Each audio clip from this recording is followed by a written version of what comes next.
Hello guys and girls, and welcome back to another video by me, Bloot084 Art and Games. We're going to be doing another art video today because I've been playing the games and I'm not I'm only streaming them and I'm uploading them. If you want to join me, you can join me over there on Twitch, but today again we're going to be doing some artwork. I'm going to be going through, not a step-by-step, but this is more showing you how I do my artwork over on Krita. Krita is a completely free app you can download for your computer or anything that will accept applications for artwork. Digital artwork, that is. And Krita has become one of my most favourite things that I've ever used. It's not paint. Don't use paint. But I don't use any of the paid for programs. Again, this Krita, Krita, is a completely free application you can get for download for yourself. And since I downloaded it 4 years ago, it has had multiple updates and keeps up with the times. Which I'm really happy about. As when I was first starting out, I used to use a mouse and it frustrated the living shit out of me, but now I've got myself an art tablet along with an actual pen, and since I've got that, then I have been worlds away. I can do pretty much anything that I feel like I want to do, and if I just feel like I want to do a little bit of doodling or having a go at something, then Krita allows me to do it. So yeah, without waffling on too much, I'm going to be showing you what bits and bobs that I start off with when I do Krita. So let's pop into Krita a second, and here is Krita. Right, so what I've got here, guys, I am a big fan of Spider-Man, and Spider-Man 2099 was one of the first comics I actually bought because he looked really cool. And I didn't know anything about the character. Now I know loads about the character. I will be listening to a comic historian bio about Spider-Man 2029. 2029. Where he explains who he is and what his abilities and what's his origins, basically. While I draw this, again, I'm not going to be talking all the way through this. I'm going to tell you what I use specifically for this application. We're going to ignore the picture for now, as you can probably tell that is not something I've drawn. That is something I've just found on the internet and downloaded a PDF and had a go at drawing it. I'm going to have a go at redrawing that one, and that's what this video is going to be about. Before I start off, I always get myself a few tabs open. Should we call them tabs? You got the original picture there, and then you have the line work, which is what I'm going to be doing over the top of this, because this is just my reference image, so I can sort of copy down the base image and put in the line work that needs to be done. And after that, I will be going in using these extra tabs here. Each tab will have a different thing, and even the background will have its own extra little tab, so I can, or layer, that's the word I should be using, the layers that I use. For this I'll have the original line work, and then underneath we'll have one sort of colour, and then we'll have the next sort of colour, and then later on in the video I will show you what I need to do to these to add more layers on top without affecting the original layer as well. But yeah, these will allow me to do different layers without affecting anything of what I've already done. I have gone ahead and got myself the original colours from the comic book itself. You can see the colours that appear. I've got the base colour, which will be the base blue, which I'll do over the whole suit, and then I'll do the red for the details on his suit, so his chest piece and his mask eyes. The line work I've gone a little bit darker, which I'll be doing the base around the line work. I'll be doing this all in the blue. I don't want to use the black because I kind of got fed up with using black. So I'll be using the dark blue and dark red for all the suit details. Like I said, doing different layers is very, very handy to have. And I will be going speeding this video up, basically speeding the whole process up of me line working this and then adding the base color. Then I'll come back and give you a little bit more of an explanation on how to add extra layers on your artwork. So yeah, keep watching for the line work to be finished, and I'll be back at the end of that part to tell you a little bit more. Well, a little bit more before I get going actually would be the tools you use down here.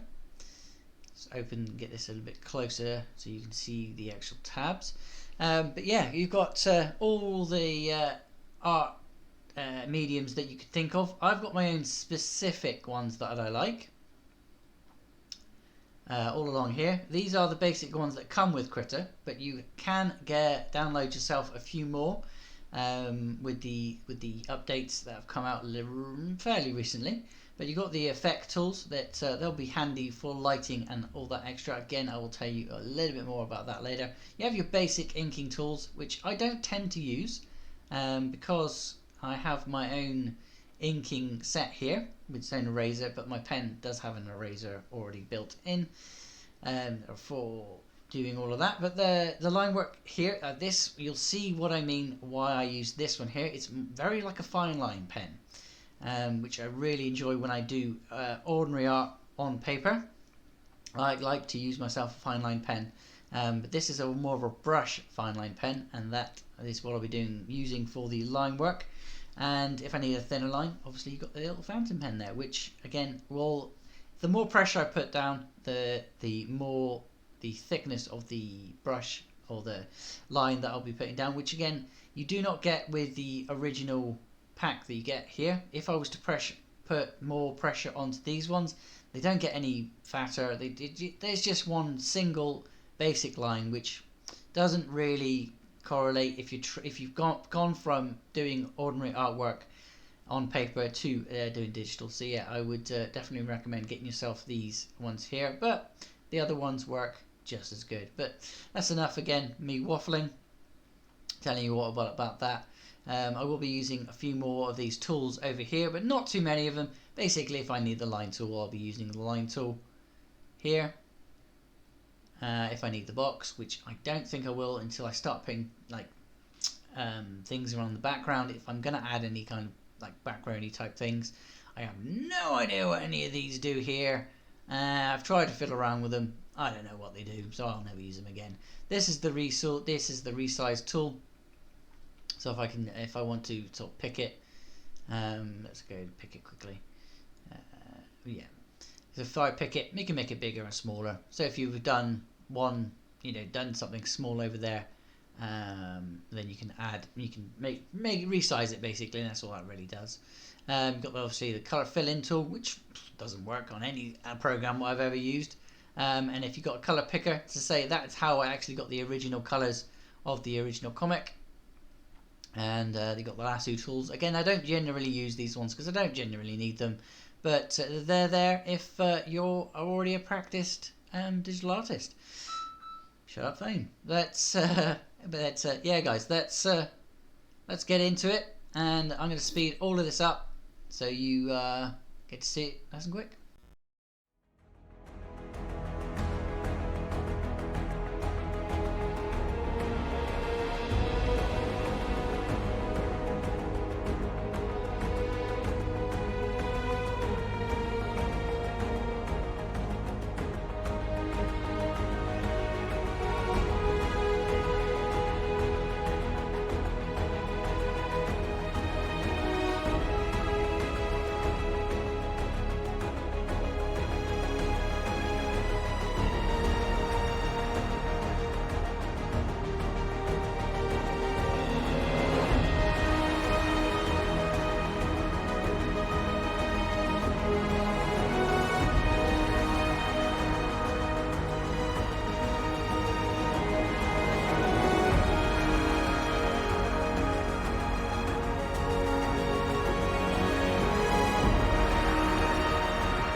Okay, so there's all the basics done of the line work and the colouring that I wanted to put down.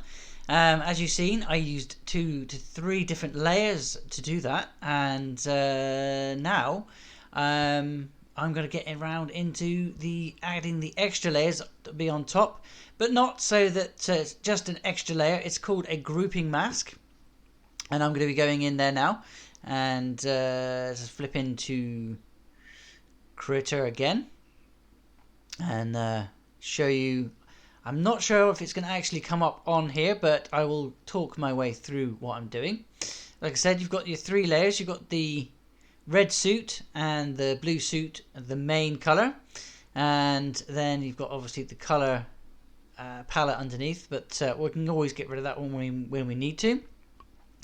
Just to put it out there again, guys, this is obviously something that I found online. It's not something I've drawn myself. It's not something I can't draw myself. It's just for the quickness of what I'm trying to do and what I'm trying to achieve in this video. I thought I'd just quickly grab up something to basically trace over. And again, I would recommend, guys, if you are struggling with using your tools when you're first starting out on digital art, get something to trace over, because it gives you a idea how to actually draw and guide yourself, your hand, like you would if you were practicing to draw something on paper. But obviously on when it's not sketching and you can just go straight into inking, it's a lot better, and it looks a lot better to me. I don't know about you, but I do.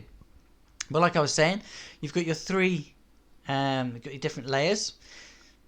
You got this layer here, the red suit, which is just the basic outline of the red, and the blue for the main part of the suit, and then we've got the background. I'm not going to add the background just yet. Actually, I think I will. I think the next step I'm going to do, it will be the background, so I can know where the light is going to be coming from. So I'm going to sort of block out all the background and put a bit of colour in there in the next part. But before I do that, I want to add my overlayers, which will be handy for shading. And like I was saying, you have to go down to groups. You right click on your mouse over the layer that you want to put the extra layer on top. So we go to group when you've right clicked, then we'll type quick clipping group. Click that one, and then you get an extra little layer, and then make sure that A is visible, because that will prevent you from overlapping. So say the first layer here, the blue, is the main layer. Now if you was to add just another layer on top, you would have to be very careful to not go out the lines, or if you do go out the lines, you'll have to delete or erase a lot of stuff you don't want. Whereas you've put on your clipping mask, then you'll not go with that through the barrier of the color that you've originally put down. So on this one would be blue. I always change the color. Again, you click red, right click on there, and I'll change it to red, so I know it is the mask color on the mask layer. I can do the same for this one. So again, I'll go right click, go down to group, and then quick clipping group, and there you go. You've got the A once again. It looks like an A with a scroll through it. And again, if that's showing up, and you can add you can always add another layer on top of that. So if I was to go boop, add another layer, as long as you put that A, as again it looks like an A, as long as you put that there, then you will not go you will not go through the barrier of what you've already originally put down. Now the original, you'll have to be obviously a little bit careful to get the detail that you want. And that is why I put the line work first. Put them in different colours as well, because I thought, yeah, why go blue all the way around? And I'm fed up with doing black, so that's why I did all of that. I traced all of it. Again, you saw what I did. I basically traced it. It's not something I can't draw. For quickness, I just wanted to have a go, because I'm going to be doing a lot of effects on this one. Again, I will show you how to do all those effects and what tools you'll need to be doing there as we go through. But the next part that I'm going to be doing is blocking up the background and what kind of background I want it to be. Whether it's because it's a futuristic cityscape, I'm going to sort of reference a few cityscapes that I've seen from his comic itself, and just block out a few bits. It's probably just be a few buildings, nothing major. I don't want it to be overfilled with something in the background, just so it's got a background. Because I could just go to the filler tool and then fill it in with a basic color, but that's not something I want to do. So let's get back to where I was. Yeah, so it's not something that I want to just basically do. Say if I tap on the background here like I have, and then I don't know, go to let's go to, what should we go for, like a neon blue? Should we try and find a neon blue? And then tap that. There you go. You got a background. That is alright, okay for the basic. Okay, so that's the skyline there. But again, if you want to do extra layers, you right click, group, and then quick clipping group. Add another layer.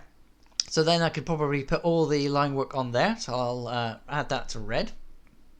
And then if I want to add another layer, I just tap the little plus button, and another layer will come up. As long as you put that A, or looks like an A, and you make sure that is highlighted, you will not go through the lines that you do. But I haven't put any color there other than that, so I'm gonna have to add another layer on top of that for just color. So when I color this layer, it shouldn't go over this layer, but if it does, I'll just make another layer altogether and then do that. But yeah, that's the basics that I'm trying to sort of show you here. I'm now going to go and add the background to this one, and I'll come back again to explain what I'm going to do next and what tools I'll be using next.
now or never.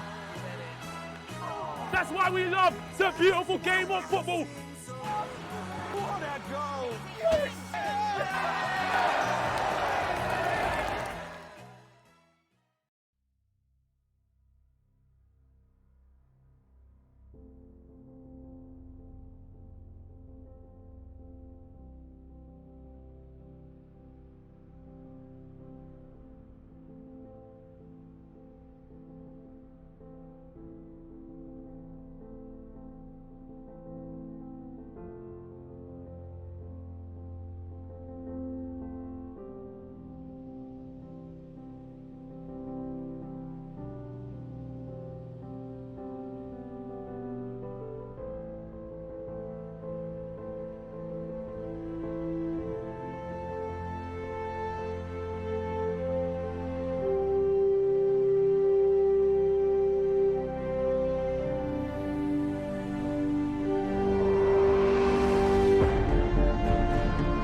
And there we have it, guys. I've put in all of the light effect that I wanted to put in. I put in the background like I was trying to.